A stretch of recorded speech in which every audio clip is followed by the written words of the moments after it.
est tombé à l'eau, là. Hein. On perçoit mieux le risque en se mettant ici. Dans le combat entre terre et mer, c'est toujours la falaise qui perd. Et les propriétaires en première ligne sont les victimes collatérales.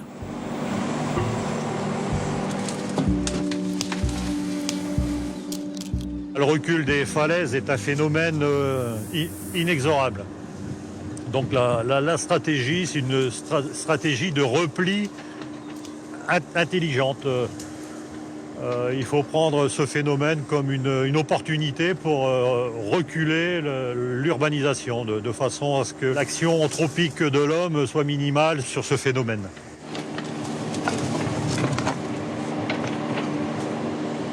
On comprend que ces gens ont dû vivre des moments heureux dans cette maison. Hein. Quand on a un beau ciel bleu à Criel, ce qui est chose courante, c'est magique. Hein. Avec ce point de vue-là, un ciel bleu, un beau soleil, là, c'est... Il y a des heures de la journée qui ont dû être fabuleuses. Fut un temps, l'homme s'est cru plus fort que la nature. On a lutté. Aujourd'hui, c'est une démarche qui est invalidée. La solution intelligente, c'est le repli. Hein.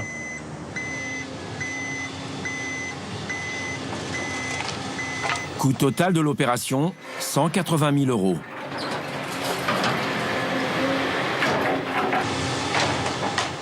Un budget qui comprend le rachat de la maison et les travaux de destruction en cours.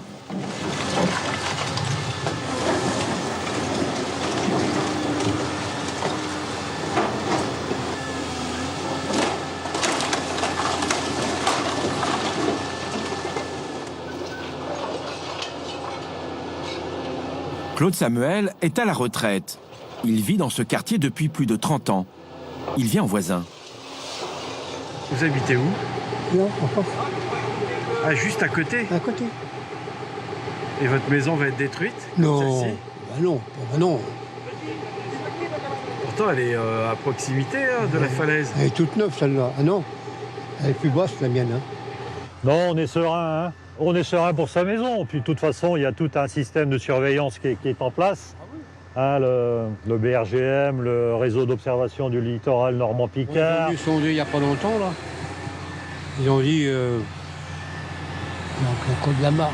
Il y a de la marge. Le profil de falaise, il n'est pas rectiligne. Hein, la maison de Canty, elle est plus proche du bord de falaise par rapport aux découpes que votre maison. Votre maison est plus loin. Donc il y a du temps. Elle est plus en profondeur. Voilà, il y a du temps. Et on surveille. Il n'y a pas de souci. Quand vous voyez celle-ci détruite, là... Ah, ben, ça fait mal au cœur. C'est le principe de précaution. Ah oui, Il faut protéger les personnes. Hein.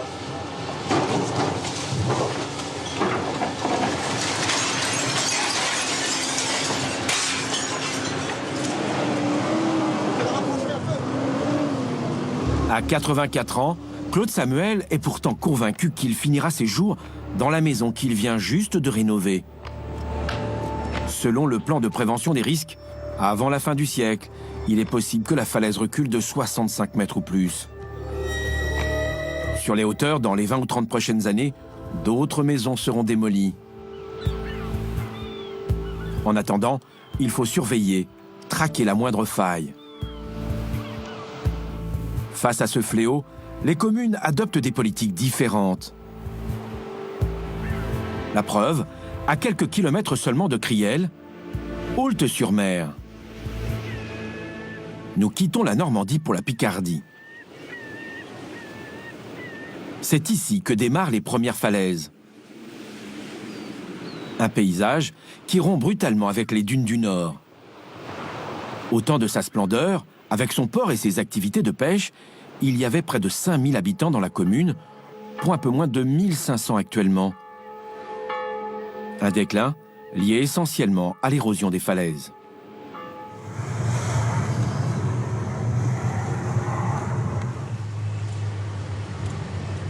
Nous avons une partie de la ville qui a été engloutie dans les années 1550. Ici, c'est un bel endroit, mais c'est quand même très vulnérable. comme tout village côtier, hein, c'est vulnérable, bien évidemment, à partir du moment où vous avez des éléments qui se déchaînent et qui rongent. Nos falaises sont fragiles puisque c'est de la craie. La craie, c'est pas comme le granit en Bretagne, hein. Donc évidemment que c'est beaucoup plus vulnérable. Malgré les drames à répétition, ici, plus question de reculer. Au XVIIIe siècle, le village de pêcheurs qui est installé au pied des falaises est détruit en grande partie. Pour se protéger des colères de la Manche, les habitants se réfugient alors sur les hauteurs. Mais ils ne sont pas à l'abri pour autant. À l'image du casino, détruit à plusieurs reprises depuis son ouverture. Le sort s'acharne. On va s'arrêter là, si vous voulez bien. Marthe Sueur est à la tête de la mairie depuis mars 2008. Comme pour ses prédécesseurs, la question de l'érosion est prioritaire. Alors voilà, ici nous sommes sur un lieu où depuis 100 ans, en un siècle, nous avons perdu 2 rues qui étaient en profondeur, là où vous avez le bord de la côte. Nous avions un mini-golf un peu plus bas qui a disparu avec ces 2 rues, le chemin des douaniers et une 50aine de maisons qui ont, elles aussi, disparu. 50aine de maisons qui sont où aujourd'hui? Elles sont tombées Elles sont dans les flots.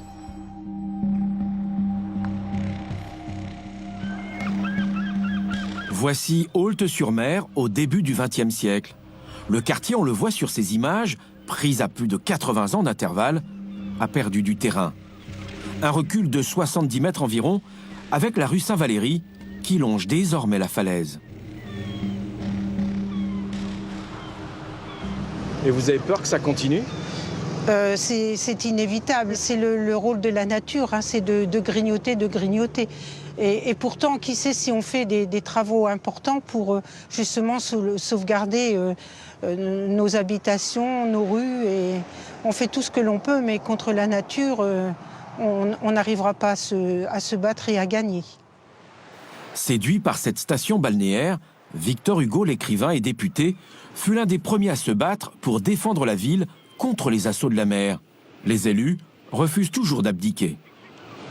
Alors là, vous avez la cascade qui a été construite dans les années 81-83, tout simplement pour préserver la rue de Saint-Valéry, qui risquait de s'effondrer.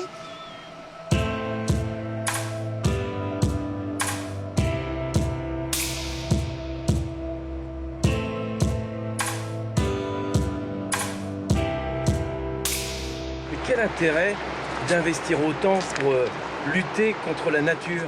Pour préserver tout ce que vous avez en haut, c'est-à-dire toutes ces maisons qui longent la côte. D'après le plan de prévention des risques, 80 maisons se trouvent en zone rouge. Mais leur situation en bordure de falaise ne semble pas inquiéter outre mesure la première magistrate de la commune. Ça fait 33 ans, vous voyez, ça n'a pas bougé. La rue, elle est toujours rue, les maisons sont toujours là. Et je pense qu'on a encore de belles années devant nous avant qu'il y ait un problème. Résister à tout prix, un cercle vicieux où il faut constamment investir pour renforcer les défenses de la ville. Une politique à court terme. Mon choix, c'est de défendre. Mais défendre, on ne va pas continuer de mettre notre ville en péril avec des remboursements énormes, parce que ce sont des travaux colossaux qu'il y a à faire. Donc déjà, rien que la mise en sécurité nous coûte près de 150 000 € par an. Sur un budget de 3 millions d'euros, vous voyez ce que ça peut représenter. Avec cet argent-là, est-ce qu'on ne pourrait pas aménager la ville autrement? Donc quelquefois je me pose la question et d'autres fois je me dis non, c'est pas possible. On ne peut pas abandonner le bord de mer puisque c'est tout ce que nous avons. Donc il faudra qu'on continue de se défendre. Il faut qu'on continue de se défendre. Coûte que coûte, oui.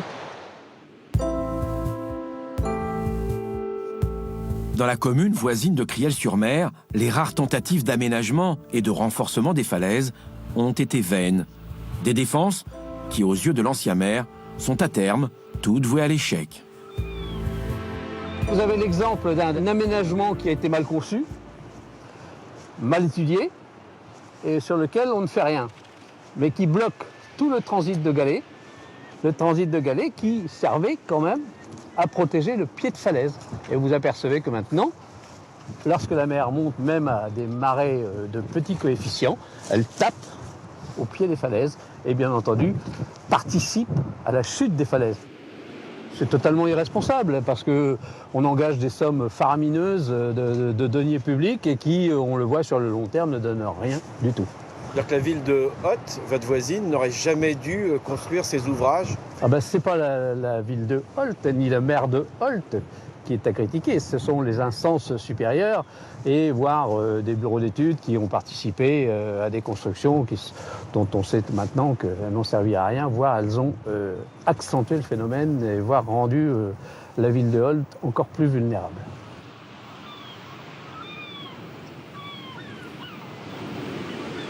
Longtemps, la Normandie a tourné le dos à la Manche. Mais avec le développement du tourisme, la région s'est rapprochée du bord de mer. Des villages de pêcheurs se sont transformés en stations balnéaires. Et pour se protéger, des épis, des digues ont fait leur apparition dans le paysage. Urbanisation galopante jusqu'à la promulgation de la loi littorale en 1986. Une loi qui protège des excès de la spéculation immobilière. Il est vrai qu'aujourd'hui, on gère l'avant loi littorale, donc des maisons qui ont été implantées dans des espaces qui sont maintenant très sensibles ou qui ont été rattrapés par l'érosion parce qu'on n'imaginait pas que les vitesses d'évolution de ces paysages pouvaient être aussi rapides. Donc là, on gère finalement les erreurs du passé. Protéger en priorité les sites où les enjeux touristiques et économiques sont les plus forts, c'est la stratégie que les maires adoptent le plus souvent. Mais cette protection est parfois un leurre ou un piège. Il y a une élévation au niveau des mers qui va, là encore, nous rattraper. Donc, se protéger, pourquoi pas, mais ce n'est pas pour donner une nouvelle raison d'urbanisation. Parce que sinon, on rallonge la liste des biens qui sont menacés, et puis on demandera à la collectivité, finalement, de payer pour ces biens. Donc, la logique, c'est plus un mort, et surtout, de ne pas rallonger la liste des biens qui sont menacés. Sur les côtes normandes, les sites touristiques vulnérables ne manquent pas. Pour cette nouvelle étape, nous partons plus à l'ouest, à plus de 80 km de Pourville-sur-Mer.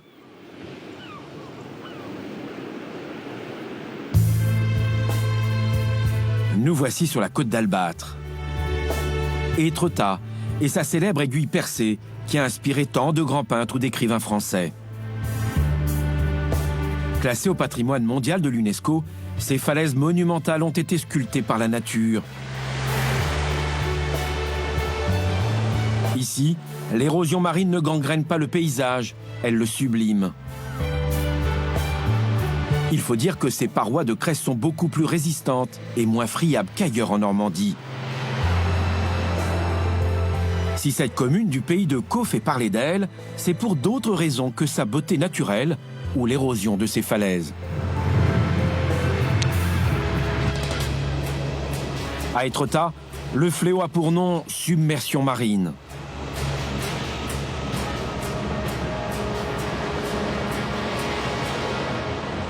La population se souvient encore de cette tempête de 1990.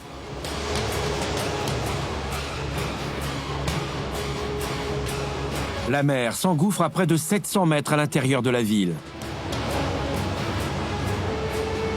Plus de 200 maisons sont dévastées. Depuis, la mairie d'Étretat s'est dotée d'une brigade de volontaires chargée de prévenir les populations en cas de danger. René Astruc en est le responsable. Pierre, bonjour. Je viens de chercher l'appareil photo pour prendre le cordon de galet. Et je ramènerai, dès que les photos sont prises, je te ramène à 14h. D'accord? Allez, à tout à l'heure. Ancien pompier volontaire, il est un peu la vigie d'Étretat. Rien ne lui échappe. Lors des inondations de février 90, il était sur le pont. L'eau a envahi toutes les rues. Elle était jusqu'à la rue principale sur la départementale qui coupe Étretat. Ça a duré 5 jours. Les marées, ils ont passé 5 fois dans le pays. Il y avait 70 cm d'eau, là. Tout. À peu près là, quoi. 60-70, ça dépendait du sol, quoi. Et les gens s'attendaient à de telles inondations ici? Oh non, non, non. Suite à ça, il y a eu quand même des gros efforts de fait aussi pour avertir les gens.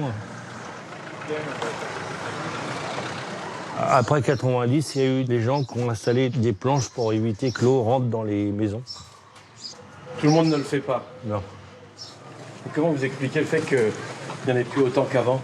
Il y a eu changement de locataire et changement peut-être de propriétaires qui n'ont pas vécu cette période, quoi. Donc ça les motive pas. Ils attendent que ça recommence peut-être. Depuis ce drame, il traque les signes qui pourraient annoncer une nouvelle catastrophe. Un rituel. Vous voyez là-bas, tout au fond, là, il y a un épi, là. Je prends la photo de la plage vers l'amont. Et après, je monte sur l'épi là et je prends dans l'autre sens, côté aval. Et ensuite, je vais à la chapelle, là-haut, et je prends toute la plage, l'ensemble de la plage. Pour lui, il ne s'agit pas de collectionner les photos de ce théâtre face à l'océan, mais bien de constater l'état de la mer et des galets.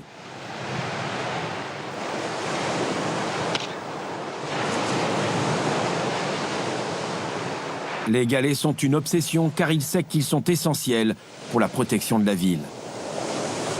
Alors vous voyez, on était obligé d'installer des pancartes pour avertir les touristes que si on prenait tous les galets, on n'avait plus de protection pour la ville, on risquait d'être inondé plus facilement. Le stock de galets est un indicateur de vulnérabilité. Il constitue en fait un rempart naturel. Les galets amortissent la violence des vagues et protègent le littoral et la ville. Ces 50 dernières années, la moitié du stock de galets a disparu. De quoi inquiéter les spécialistes qui savent parfaitement le rôle joué par ces gros cailloux. Alors, pour s'apercevoir du niveau de la plage d'Étretat qui est exceptionnellement bas cette année, on est à côté d'un épi et le niveau des galets devrait être à peu près à 2,50 m de cet épi. Il manque à peu près tout ça en niveau. Hiver 2016, pendant 3 mois, les galets disparaissent. En cause, le vent et les courants marins. Un phénomène naturel, mais qui rappelle l'importance de ces cailloux.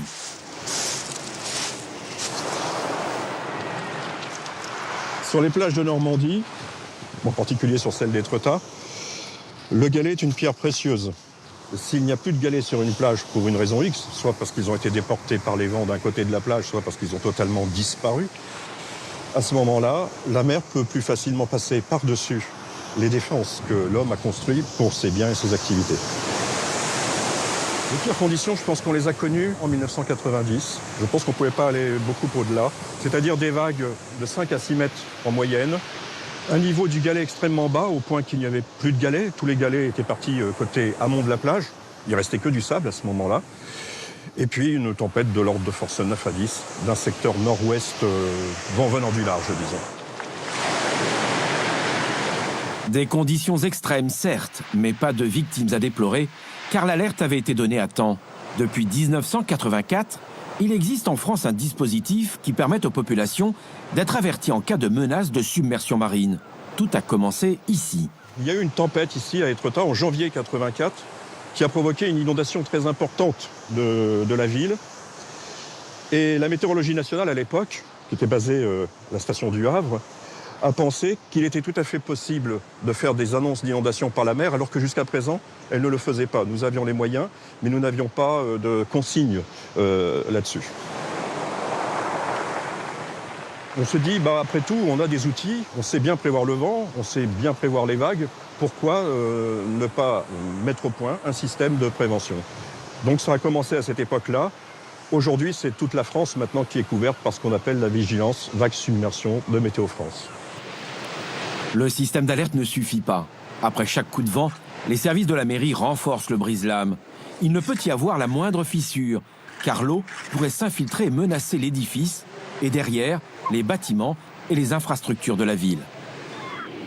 Pour mieux appréhender les risques auxquels sont confrontées des villes comme Étretat, l'équipe de Stéphane Costa, le géographe, a modélisé la tempête de 1990. Les travaux que nous avons réalisés sur les tempêtes montrent que sur les 60 dernières années, nous n'avons pas eu la conjonction parfaite de tous les facteurs qui amènent à cette situation de submersion. C'est le pic de surcote avec le pic de marée, avec le pic de tempête, avec le pic de houle. Ça, on ne l'a jamais rencontré. Mais ça peut arriver. Statistiquement, oui, bien sûr. Et ça veut dire que Étretat est une ville qu'il faudrait peut-être relocaliser? En fait, la question de la relocalisation se pose lorsqu'il y a possibilité de mort d'homme. Là, je ne suis pas sûr qu'on est dans cette situation-là, en tout cas. Une situation avec mort d'homme dès lors que l'on prévient les populations. En Normandie, la Seine-Maritime est le département le plus touché par la submersion marine.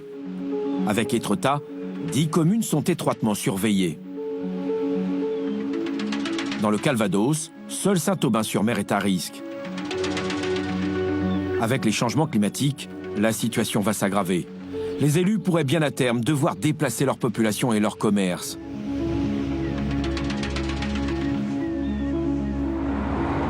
Pour cette dernière étape, nous empruntons la départementale 513. Elle longe la côte. Nous sommes entre Honfleur et Deauville. À certains moments de l'année, la circulation est particulièrement risquée, surtout lors de fortes pluies. Sur 5 km, ce n'est qu'une succession de dodanes et de panneaux qui demandent aux automobilistes de ralentir. Et pour cause, la chaussée est déformée et s'est même affaissée à plusieurs endroits. Nous sommes dans une zone résidentielle. De chaque côté de la route, des villas secondaires le plus souvent. Des maisons luxueuses pour certaines, mais qui sont situées en zone rouge. Zone désormais non constructible. Et ce ne sont pas les seuls dans le secteur.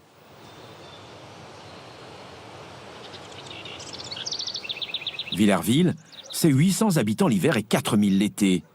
Les touristes viennent profiter des lieux et suivre les traces du singe en hiver, le film d'Henri Verneuil avec Jean Gabin et Jean-Paul Belmondo. C'était en 1962, un tournage auquel Marie-Antoinette Trioreau avait assisté. Un beau moment comparé à ce film d'horreur qu'elle a vécu en direct au début de l'année 1982. Ah, triste histoire, triste moment. Le 10 janvier 1982, le glissement de terrain.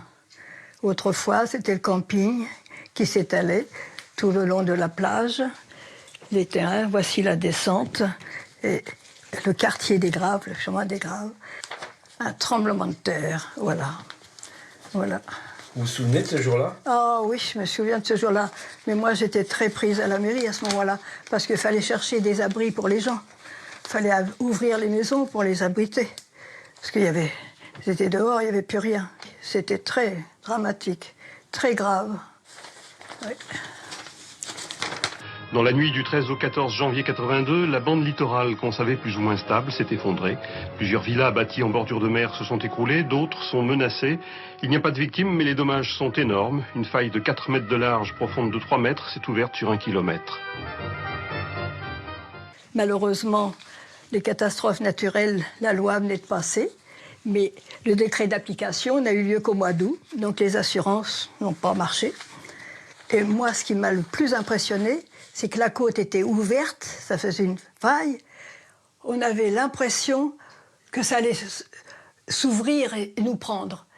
Moi, j'ai subi les bombardements et j'ai gardé en moi, quand je vois l'emplacement, c'était vraiment terrifiant. Si ça s'ouvre, mais on va s'en aller. On va s'en aller dans les profondeurs. Ah oui, malheureusement. Aujourd'hui, il ne reste en apparence aucune trace de ce glissement de terrain. En lieu et place du camping des parents de Marie-Antoinette, il y a désormais ce parc. Une image paisible. Mais la terre reste très instable. Le terrain en sous-sol et à flanc de colline peut à tout moment glisser et provoquer de nouveaux éboulements.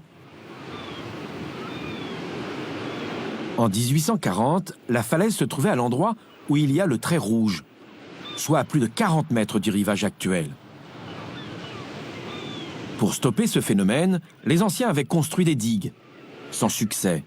Le retrait reste inexorable. Les falaises cèdent toujours du terrain. Ces maisons-là sont effectivement en zone rouge, donc avec des interdictions d'extension, de reconstruction. Elles doivent rester comme elles sont actuellement.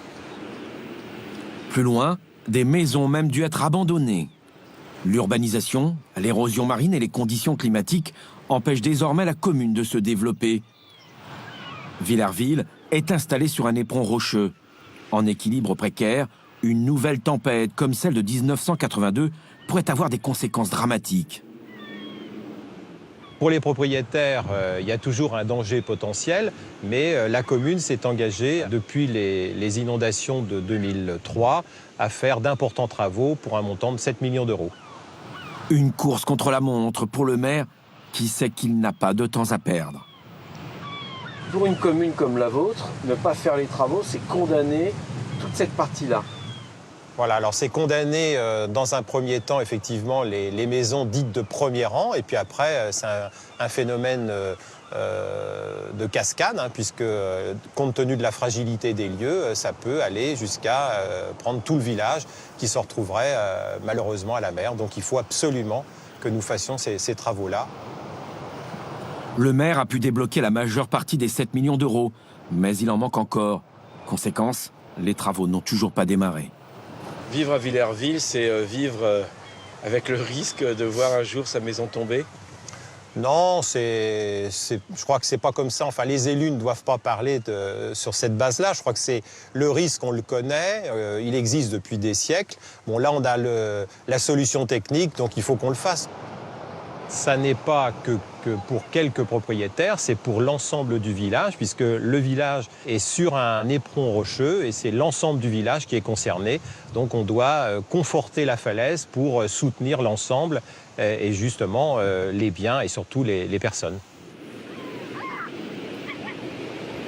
Face à ces multiples défis, les responsables politiques prennent des dispositions pour limiter l'impact des changements climatiques sur le littoral normand. Un projet ambitieux où le Conseil régional de Normandie se pose en interlocuteur privilégié entre experts et élus locaux. Mais la gestion des erreurs du passé n'est pas le seul enjeu pour l'institution. Il y a 50 ans, toutes les décisions qui étaient prises, même intelligentes, même en défendant la nature, n'avaient pas intégré le changement climatique, parce qu'on n'en avait pas conscience. Qu'est-ce qui se passera dans 50 ans? Est-ce que nous aurons de nouveau à nous adapter à un changement de notre biosphère? Je crois que la grande règle, c'est de dire que habituons-nous à un univers changeant et habituons-nous à vivre avec les rythmes de la nature et habituons-nous à vivre avec les conditions que la nature va nous poser. En Normandie, les changements climatiques et leurs conséquences sont pris très au sérieux.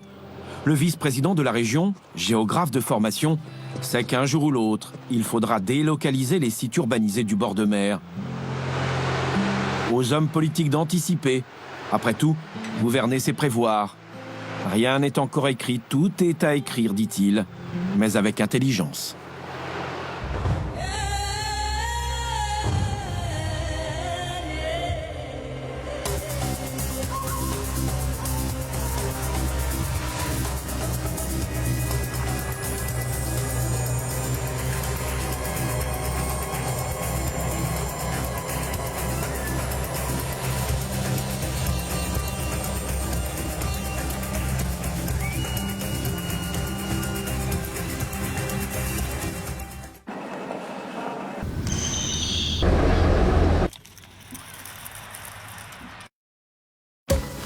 Chaque jour, une victoire à fêter. Ces instants chaleureux, les sourires partagés et tous nos défis relevés. Avec Festillant sans alcool, nature ou aromatisé, célébrez, savourez, festillez, sans modération. Votre prothèse dentaire semble tenir parfaitement, mais il arrive qu'elle bouge. Du matin jusqu'au soir. Ça suffit. Utilisez la crème adhésive Fixodent Plus. Avec une seule application, elle vous offre un maintien parfait jusqu'à la fin de la journée. Fixodent, presque aussi fort que des dents naturelles. Ceci est un dispositif médical. Toute l'émotion des musiques des spectacles grandioses du Puy du Fou. Les musiques du Puy du Fou, un album exceptionnel. Allez, viens! On va où? Qu'est-ce que c'est? Mais qu'est-ce qui se passe là? J'ai dit oui. Ça se fête, hein? Délicatement parfumé, le foie gras Comtesse du Barry est tellement bon que vous trouverez toujours une bonne occasion pour en déguster. Comtesse du Barry, l'épicerie fine des fins gourmets. C'est pas évident de réussir son envol. J'aimerais pouvoir aider mes enfants à s'y préparer. Oui, je comprends. Et en tant que banque de la famille, on a développé des solutions pour vous accompagner dans les moments importants. Banque Populaire innove et lance le pack famille. Banque Populaire, la réussite est en vous. Ça, c'est Strongman, le jouet préféré de Léo. Et voilà Sylvie, la grand-mère de Léo. Là, elle va tomber et se fracturer le poignet, encore une fois. C'est parti pour l'hôpital. Le stress, le retour difficile à la maison. Mais cette fois, avec son médecin, ils vont parler de fragilité osseuse. Et elle découvrira que comme près d'un Français sur deux, elle manque peut-être de vitamine D. Un déficit en vitamine D peut entraîner une fragilité osseuse. Le déficit en vitamine D, en parler avec son médecin, ça peut être une bonne idée. Mylan. Mylan. Une meilleure santé. Pour un monde meilleur.